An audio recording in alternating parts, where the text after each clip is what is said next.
Hey, Keckers here, and it is time to review The Suicide Squad. Not to be confused with Suicide Squad, the rotten movie from 2016. This is James Gunn's attempt to wring out some actual quality and humor from this franchise. Well, we say franchise, but they're spending a lot of time trying to pretend that the previous film never happened, but also trying to just move things forward long enough and fast enough so we don't really have to delve and figure out the backstory for all these characters. Now, this is picking up years later, apparently, but it is also something which seems to be dropping a lot of the pretenses that this still belongs in any kind of real, extended, continuously running actual DC universe. But hey, we're going too far, we're going too fast, let's get going. So, this one takes place, follows our characters as they go off on a covert mission, and it's going to be having a lot of twists, a lot of turns, and a lot of humor. This one is being directed by James Gunn, fresh off of his Guardians of the Galaxy movies, and it really is something you can tell because this has that family quality that was brought in so well in those Guardians movies. Disney really screwed up with firing him, and it's so glad that he's coming back to do Guardians 3. Though, with what else is going over in Disney and their handling of things, I've got some worry going on with that stuff. But hey, we're talking about this movie. So, we've got a fun cast of characters. We've got a large cast of characters.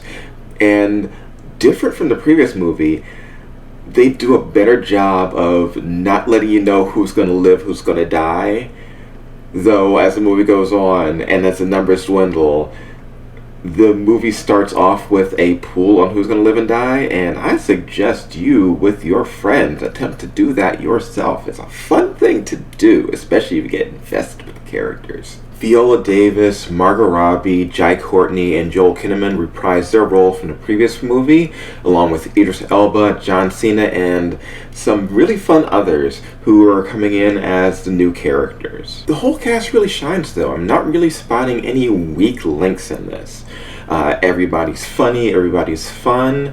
The action sequences have this really fun humor to them, where it's not just the run and gun, bang bang, shoot 'em ups of the previous movie, where everyone gets to do their own unique stuff in the fights. And hell, one-upping each other, trying to make the fights more entertaining is worked into the story.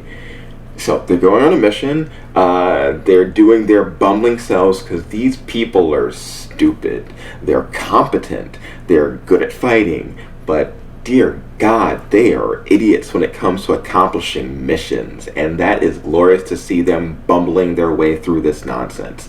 Reminds me a lot of a good D&D group going on a session, trying to do some covert ops stuff, and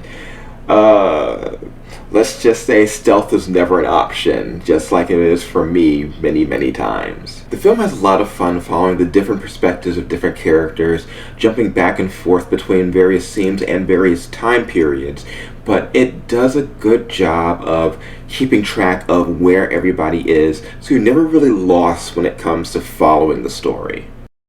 The film's really trying to earn that R rating. Gore is plentiful and glorious. It's a lot of people being eaten, it's faces being blown off, it's limbs being blown off, it's stuff being melted, stuff being blown up, people being crushed, people being stabbed. Death in all of its myriad forms and functions happens constantly throughout this film. And it's not just to faceless Power Rangers putties. No, it's the people. It's the people, it's the places, it's the things, it's everywhere.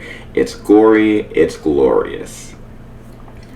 Now, when it comes to nudity, when it comes to swearing, surprisingly little of that. Most of the R rating is coming from the gore, and it's kind of over top to the point where I actually don't even think it needed to be R rated. A lot of this stuff you probably could have gotten away with in PG-13 since it's so over the top. When you see your 10th person's face exploded, then it's basically another day at the beach. It's just gore, and who cares? I mean, it's fun, but no one's gonna go home having like a crying attack or anything after seeing this movie. As the last film completed before the merger with Discovery, the rest of the DC Extended Universe is really up in the air.